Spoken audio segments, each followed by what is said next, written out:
Welcome to iDream media. So cholesterol levels ఎక్కువగా ఉంటే heart attack వస్తుందని చెప్తూ ఉంటారు. అసలు ఏంటి ఈ లెవెల్స్ ఎంత ఉండాలి, కొలెస్ట్రాల్ అనేది ఎందుకు పెరుగుతుంది బాడీలో, మరి ఎట్లా తగ్గించుకోవాలి న్యాచురల్గా, వివరాలు తెలుసుకుందాం. మీరు మనతో పాటు ఉన్నారు ప్రముఖ ఇంటర్వెన్షనల్ కార్డియాలజిస్ట్ డాక్టర్ కావ్య గారు from KIMS sunshine Begumpet.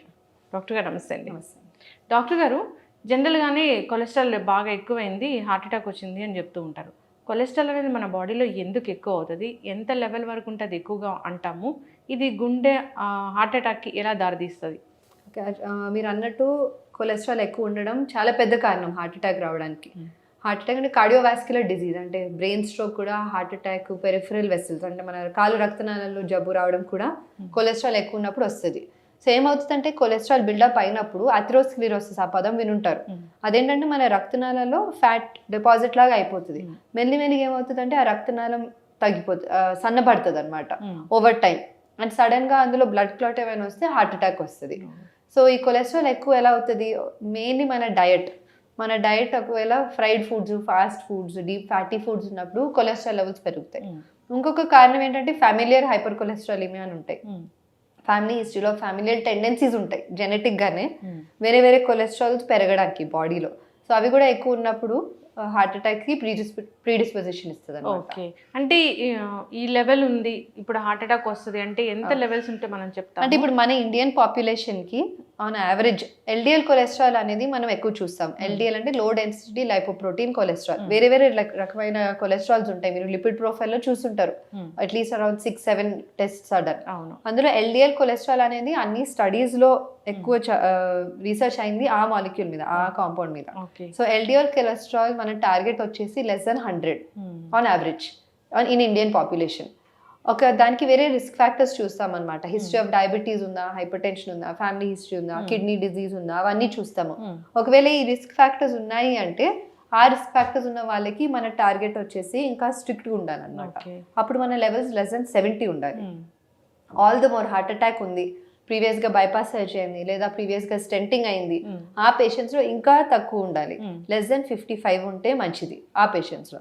So depending on age, risk factors, past history, cardiac disease ఉందా లేదా, స్టెంట్ అనేది మన లెవెల్స్ ఇంకా తక్కువ ఉంటే అంత మంచిది. ఓకే, అంటే ఈ కొలెస్ట్రాల్ లెవెల్స్ని ఆహార నియమాలు పాటించడం ద్వారా తగ్గించుకోవచ్చా, లేదంటే ఏదైనా మందులు ఉంటాయా? ఇప్పుడు ఒకవేళ పెద్దగా రిస్క్ ఫ్యాక్టర్స్ లేవు, రిలేటివ్గా యంగ్గా ఉన్నారంటే మనం ఫస్ట్ ముందు మీరు అన్నట్టు ఎక్సర్సైజ్ ద్వారా అండ్ డయట్ ద్వారా మార్పులు చూస్తాం ముందు. దాని వెంటనే life style and diet changes, ఆ మాడిఫికేషన్ ఒక 3 నెలలు చూస్తాము. మేబీ 120 ఉంది ఫస్ట్, ఆర్ 150 ఉండొచ్చు. ముందు ఇది చేయమంటాం, regular exercise 30 minutes a day, 5 days a week exercise.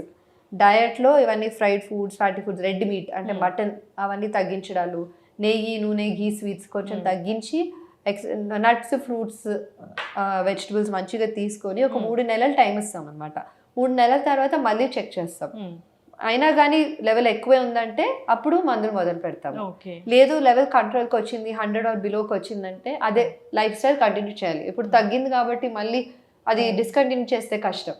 So అప్పుడు అదే లైఫ్ స్టైల్ కంటిన్యూ చేస్తే వన్స్ ఇయర్ చెక్ చేసినా పర్వాలేదు. ఓకే, ఒకవేళ కంట్రోల్ అవ్వలేదంటే డెఫినెట్గా కొలెస్ట్రాల్ మెడికేషన్స్ ఉంటాయి, అది మొదలు పెట్టాలి. Yes ma'am. అయితే జనరల్గా ఇది విమెన్లో, మెన్లో ఎవరిలో ఎక్కువగా చూస్తాము? అంటే మోస్ట్లీ అంటే అలాంటిది ఏం డిమార్కేషన్ లేదు, కానీ రిస్క్ ఫ్యాక్టర్స్ ఉన్న వాళ్ళు మేల్ అయినా ఫీమేల్ అయినా.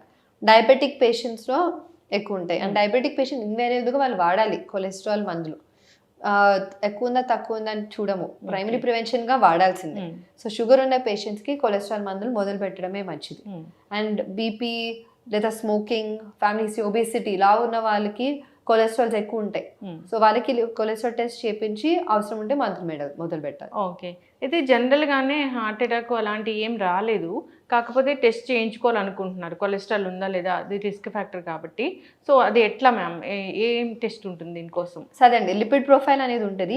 ముందు గైడ్ లైన్స్లో ఫాస్టింగ్లో చేయించుకోవాలని గైడ్ లైన్స్ ఉండేవి, కానీ ఇప్పుడు గైడ్ లైన్స్ మారాయి. అది ఫాస్టింగ్ లేకపోయినా పర్వాలేదు. సో జస్ట్ ఒక బేస్ లైన్ లిపిడ్ ప్రొఫైల్, అంటే అందులో అన్ని కొలెస్ట్రాల్స్ వస్తాయి అనమాట, ట్రైగ్లిసరైడ్స్, ఎల్డిఎల్స్, హెచ్డిఎల్స్ అన్నీ వస్తాయి. సో ఆ లిపిడ్ ప్రొఫైల్ చేశాక ఒకవేళ బాగానే ఉందంటే పర్వాలేదు, but continue healthy diet and exercise. ఒకవేళ ఎక్కువ ఉందంటే నేను అన్నట్టు diet and life style modification అయ్యాక తగ్గలేదంటే మందులు వాడి once in 6 months అలా చెక్ చేయించుకోవడం మంచిది. ఓకే, అంటే జనరల్గా చూడగానే బాగా లావుగా ఉన్నారు, వీళ్ళకి కొలెస్ట్రాల్ ఉందని అట్లా చెప్పొచ్చా? లేదు, వాళ్ళు డెఫినెట్గా టెస్ట్ చేయాలి. లావుగా ఉన్నారు కానీ ఒకవేళ ఎక్సర్సైజ్ చేస్తున్నారు, ఫిట్గా ఉన్నారంటే కొలెస్ట్రాల్స్ నార్మల్ ఉండొచ్చు. కానీ మీరు అన్నట్టు ఒబీస్ ఉన్న పేషెంట్స్, లావు ఉన్న పేషెంట్స్కి కొలెస్ట్రాల్ ఎక్కువ ఉండే ఛాన్స్ చాలా ఎక్కువ ఉంటుంది. ఓకే. అంటే మ్యామ్ జనరల్గా చెప్తూ ఉంటారు ఆయిల్స్, రకరకాల ఆయిల్స్ మనం వాడుతూ ఉంటాం, రిఫైన్డ్ ఆయిల్స్, వాటి వల్ల కూడా ఈ కొలెస్ట్రాల్ పెరుగుతుంది అని. సో దానిలో నిజం ఎంత, మరి ఆయిల్స్ అంటే ఎలాంటివి వాడాలి? అంటే అవి చాలా ఐడియల్ సినారియోలో ఆలివ్ ఆయిల్ అవన్నిట్లో కొద్దిగా తక్కువ ఉండేది, కానీ అవన్నీ ప్రాక్టికల్ సొల్యూషన్స్ కాదు.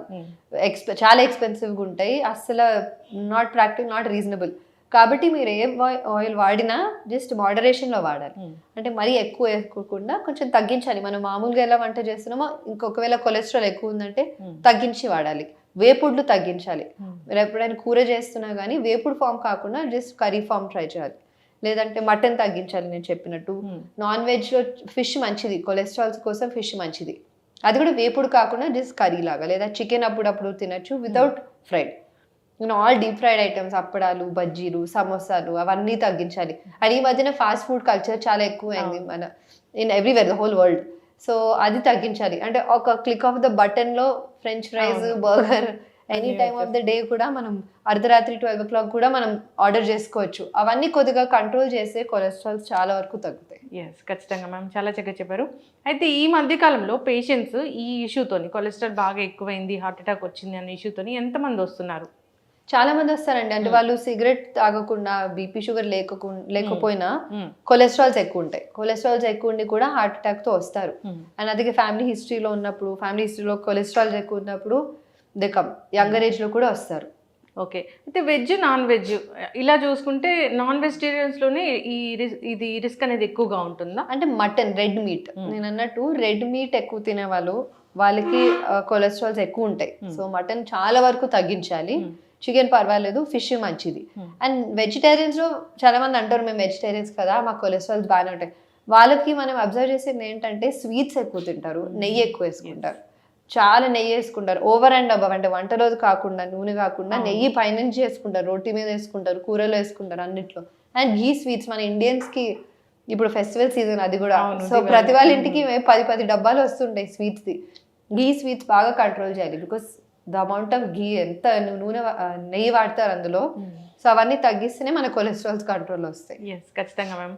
సో హార్ట్ పదిలంగా ఉండాలి, హెల్దీగా ఉండాలి అంటే సో ఏం చేయాలి? మార్నింగ్ నుంచి ఈవినింగ్ వరకు అసలు మన లైఫ్ స్టైల్ అనేది ఎట్లా ఉండాలి? అదండి. సో రోజుకి ఒక 30 నిమిషాలన్నా ఎక్సర్సైజ్ చేయాలి. ఆ ఎక్సర్సైజ్ ఏదైనా అవ్వచ్చు, jogging, swimming, cycling, walking, yoga ఏదైనా అవ్వచ్చు. కానీ 30 నిమిషాలు ఖచ్చితంగా అవ్వాలి. అది మీరు రెగ్యులర్ రూటీన్ కాకుండా డెడికేటెడ్గా ఒక అరగంట చేయాలి. అండ్ వారానికి ఒక 5 రోజులన్నా చేయాలి. అది కాకుండా ఇప్పుడు నేను చెప్పిన డయట్లో చేంజెస్ ఇవన్నీ పాటించాలి. నట్స్, ఫ్రూట్స్, వెజిటబుల్స్ అన్నీ తీసుకోవాలి ఎక్కువ. Fried foods, fatty foods, soft drinks, sugary content అవన్నీ కొంచెం తగ్గించాలి. అండ్ డ్రింక్స్ ఒకవేళ చాలా రోజు తాగుతున్నారంటే అది కంట్రోల్ చేయాలి. వారానికి 1 to 2 times పర్వాలేదు. ఐడియల్గా అది కూడా తగ్గిస్తే మంచిది, కానీ వారానికి 1 to 2 times పర్వాలేదు. అండ్ సిగరెట్ స్మోకింగ్ చాలా వరకు కట్ డౌన్ అవ్వాలి, 0 అవ్వాలి cigarette smoking. And sound sleep. Yes, ఖచ్చితంగా మ్యామ్. స్లీప్ అసలు ఎవరికి లేదు. సో నిద్రపోవట్లేదు ఎవరు కూడాను. స్క్రీన్ టైం కూడా ఎక్కువ ఉంది. మీలాంటి డాక్టర్స్ అందరూ చెప్తూనే ఉంటారు జాగ్రత్తలు. స్ట్రెస్ కూడా చాలా స్ట్రెస్ పెరిగిపోయింది. సో ఎక్కువగా ఈ మధ్యకాలంలో చూస్తూ ఉన్నాం ఏంటంటే యంగ్ ఏజ్లో హార్ట్ అటాక్ వచ్చింది, అది తీసుకెళ్లే లోపే చనిపోయారు అని. సో ఇలాంటివి చూస్తూ ఉన్నాం, రిపీట్ అవ్వకుండా చూసుకోవాలని కోరుకున్నాం. సో డాక్టర్స్ అందరూ మంచి మంచి మెసేజ్లు ఇస్తూ ఉంటారు, ఇలాంటి మాధ్యమాల ద్వారా చెప్తూ ఉంటారు. అవేర్నెస్ అనేది వచ్చింది కానీ ఎక్కడెక్కడో మిస్టేక్ అనేది జరుగుతుంది. అదే మీరు అన్నట్టు అవేర్నెస్ చాలా వరకు పెరిగిందండి. ఎస్పెషలీ యంగర్ జనరేషన్లో కూడా వాళ్ళు అందరూ కొంచెం ఫిట్నెస్ అండ్ ఎక్సర్సైజింగ్, ఒబేసిటీ తగ్గించడం అవన్నిటి మీద కొంచెం ధ్యాస పెడుతున్నారు ఈ మధ్యన. బట్ ఇంకా చాలా వరకు చేయాలి. మీరు అన్నట్టు మిస్ అవుతున్నాయి. కొందరు ఏమనుకుంటారంటే ఇది కార్డియాక్ పెయిన్ కాదు, ఇది గ్యాస్ట్రిక్ పెయిన్ అయి ఉంటుంది అని వదిలేస్తారు. అప్పుడు లేట్ అయిన కొద్దికి ప్రాబ్లం ఇంకా పెరుగుతుంది. ఎస్, జనరల్గా అంటే ఖచ్చితంగా వచ్చింది గుండె నొప్పే అని ఎట్లా తెలుస్తుంది మ్యామ్? గ్యాస్ నొప్పి కూడా సేమ్ అట్లాగే ఉంటుంది. ఒక రకంగా ఉంటాయి, కానీ గుండె నొప్పి అంటే బరువు లేదా పిండేసినట్టు, నడిచినప్పుడు పెరగడము, కూర్చుంటే తగ్గడము, చెమటలు రావడం, ఆయాసం రావడం, ఇవన్నీ గుండె నొప్పిలా ఫీచర్స్ అనమాట. And time of the day జనరల్గా ఎర్లీ మార్నింగ్ 3 to 4 మధ్యలో ఎక్కువ ఉంటాయి హార్ట్ అటాక్స్. గ్యాస్ట్రిక్ పెయిన్ కూర్చున్నప్పుడు కూడా వస్తుంది, నడిచినప్పుడు ఎక్కువ అవ్వదు. మంటలాగా అనిపిస్తుంది, కింద నుంచి పైన వరకు మంటలాగా అంటారు. అండ్ స్వెట్టింగ్ అవన్నీ ఉండవు ఎక్కువ. సో అది గ్యాస్ట్రిక్ పెయిన్. కొన్నిసార్లు కార్డియాక్ పెయిన్ కూడా మంటలానే అనిపించవచ్చు. సో గ్యాస్ట్రిక్ పెయిన్ అనుకొని హాస్పిటల్కి వెళ్ళి ఈసీజీ తీయించుకోవడం మంచిది. కార్డియాక్ పెయిన్, ఒకవేళ కార్డియాక్ పెయిన్ వదిలేస్తే అది కష్టం. గ్యాస్ట్రిక్ పెయిన్ కార్డియాక్ పెయిన్ అనుకొని వెళ్ళడం హాస్పిటల్కి పర్వాలేదు. Okay. Cardiac pain gastric pain అని వదిలేయడం కష్టం. అయితే డాక్టర్ గారు ఈసీజీ తీశారు, హాస్పిటల్ వరకు వెళ్ళాము, ఈసీజీ తీశారు, నార్మల్గా ఉంది అని అంటే గుండె నొప్పి లేనట్లేనా మరి? అంటే చాలా మందికి అండి ఈసీజీ 2D ఎకో కూడా నార్మల్ ఉండొచ్చు, కొందరికి ట్రెడ్మిల్ టెస్ట్ కూడా నెగిటివ్ ఉండొచ్చు. ఇది రేర్ సబ్సెట్, కానీ వాళ్ళకి హార్ట్ అటాక్ ఉండొచ్చు. సో వాళ్ళు అలాంటి పేషెంట్స్ యాంజియోగ్రామ్లోనే బయటపడుతుంది. ఈ మధ్యన చాలా మంది సిటీ కాల్షియం స్కోర్ చేర్చుకుంటున్నారు, CT coronary angiogram or just CT calcium score, coronary calcium score. అదొక అంటే ఇట్స్ గుడ్ స్క్రీనింగ్ టూల్ లాగా అది మంచిగా పనిచేస్తుంది. ఒకవేళ నార్మల్ ఉందంటే సిటీ కొరనరీ యాంజియోగ్రామ్ వదిలేసుకోవచ్చు, ఒకవేళ అందులో డౌట్ ఉందంటే నెక్స్ట్ యాంజియోగ్రామ్ చేసి కన్ఫర్మ్ చేసుకోవచ్చు. ఓకే. సిటీ కొరనరీ యాంజియో ఇది ఎవరికి చేస్తారు అసలు జనరల్గా? అంటే వస్తుందని భయం ఉన్న వాళ్ళు ఎవరైనా చేయించుకోవచ్చు, కానీ ఇప్పుడు ప్రీ టెస్ట్ ప్రాబబిలిటీ అని ఒక పదం ఉంటుంది. అదేంటంటే యంగ్ ఇండివిజువల్ యాక్టివ్గా ఉన్నారు, రోజు 1-2 కిలోమీటర్స్ నడుస్తున్నారు ఇబ్బంది లేకుండా అంటే వాళ్ళలో చేయడంలో అర్థం లేదు. బట్ ఒకవేళ డయాబెటిక్ పేషెంట్ ఉన్నారు, కొద్దిగా హెఫ్టీగా ఉన్నారు, యాక్టివ్ లైఫ్ స్టైల్ లేదంటే అండ్ కొద్దిగా ఎటిపికల్ పెయిన్ ఆర్ ఏదో ఒక పెయిన్ ఉంది, వాళ్ళలో చేయడంలో అర్థం ఉంది. అంటే ఏదైనా ఇంకా అంత దూరం వెళ్ళకుండా జనరల్గా ఏదైనా ఒక బ్లడ్ టెస్ట్ ఉంది, హార్ట్ ఇష్యూ ఉందో లేదో తెలుస్తుంది అంటే ఏమైనా ఉంటుందా? బ్లడ్ టెస్ట్ కాదండి, కానీ ECG 2D echo treadmill test మా చాలా వరకు ట్రెడ్మిల్ టెస్ట్లోనే బయటపడతాయి. కానీ అదే diabetic patient silent heart attacks అంటారు, అందుకని వాళ్ళకి లో థ్రెషోల్డ్ గా మనం ECG 2D echo treadmill test baseline గా చేయించుకోవాలి. ఓకే. ఆ ట్రెడ్మిల్ నెగిటివ్ వచ్చింది అయినా కానీ పేషెంట్ కి ఏదో సిమ్టమ్స్ ఉన్నాయంటే దెన్ మనం ఫర్దర్ గా వెళ్ళాలి. ఓకే. గుండెలో బరువుగా ఉంటే ఇంకా అది హార్ట్ అటాక్. గుండెలో బరువు ఉంది, నడుస్తుంటే ఎక్కువ అవుతుంది, మెట్లు ఎక్కినప్పుడు ఎక్కువ అవుతుంది. ఒకవేళ మేబీ మొన్నటి వరకు మీరు ఒక 3 అంతస్తులు ఎక్కుతున్నారు ఇబ్బంది లేకుండా, ఆయాసం లేకుండా, ఛాతీలో బరువు లేకుండా, కానీ ఈ మధ్యన కష్టం అవుతుంది కాబట్టి తగ్గించరు, మేబీ లిఫ్ట్ వాడుతున్నారు దాని బదులు, లేదా ఒక అంతస్తు ఎక్కాక ఇబ్బంది పడుతున్నారు, కూర్చొని మళ్ళీ ఎక్కుతున్నారు అంటే ఏదో మార్పు వచ్చింది, అప్పుడు ఫర్దర్ టెస్టింగ్ మంచిది. చాలా మంది వాళ్ళ లైఫ్ స్టైల్ ని అడ్జస్ట్ చేసేసుకుంటారు ఇబ్బంది రాకుండా ఉండడానికి, కానీ అది కూడా సిగ్నిఫికెంటే కదా. మొన్నటి వరకు ఇంత పని చేయగలిగారు కానీ ఇప్పుడు అది తగ్గింది, సో అది ఎందుకు అయింది అనేది చూడాలి. అంటే ఎవరికైనా హార్ట్ అటాక్ వచ్చింది అంటే ఆ స్టెంట్లు వేయడం ఒక్కటే వైద్యమా? లేదు, ఇప్పుడు హార్ట్ అటాక్ అంటే మేజర్ హార్ట్ అటాక్ వచ్చిందంటే యాంజియోగ్రామ్ తర్వాత మనకు తెలుస్తుంది ఎంత సిగ్నిఫికెంట్ వరకు వచ్చింది. అంటే హార్ట్ అటాక్ వచ్చిందంటే మోస్ట్లీ స్టెంటే పడుతుంది, కానీ మైల్డ్ డిజీజ్ కూడా ఉంటాయి. యాంజియోగ్రామ్ చేసాము మేబీ జస్ట్ 20-30% బ్లాక్ ఉంది, 50% బ్లాక్ ఉంది, అప్పుడు మందులు సరిపోతాయి. అంటే రక్తం పలుచగా చేసే మందులు, బీపీ షుగర్ కంట్రోల్ చేయడం. అయితే డాక్టర్ గారు జనరల్గా బీపీ ఉందని కానీ అందరు భయపడిపోతూ ఉంటారు. సో బీపీ లెవెల్స్ ఈ మధ్య ఏదో మారాయి, 140/90 వరకు కూడా బీపీ ఉండొచ్చు సో అని చెప్తూ ఉన్నారు. దీంట్లో వాస్తవం ఎంత? సో టాబ్లెట్స్ అనేది ఖచ్చితంగా వాడాల్సి ఉంటుందా? బీపీ ఎక్కువ అవుతాయి హార్ట్ అటాక్ వస్తుందా? బీపీ పేషెంట్స్లో హార్ట్ ప్రాబ్లం రావడం 2 to 3 times హయ్యర్, గుండె జబ్బు రావడము, స్ట్రోక్ రావడం, అవన్నీ రావడం.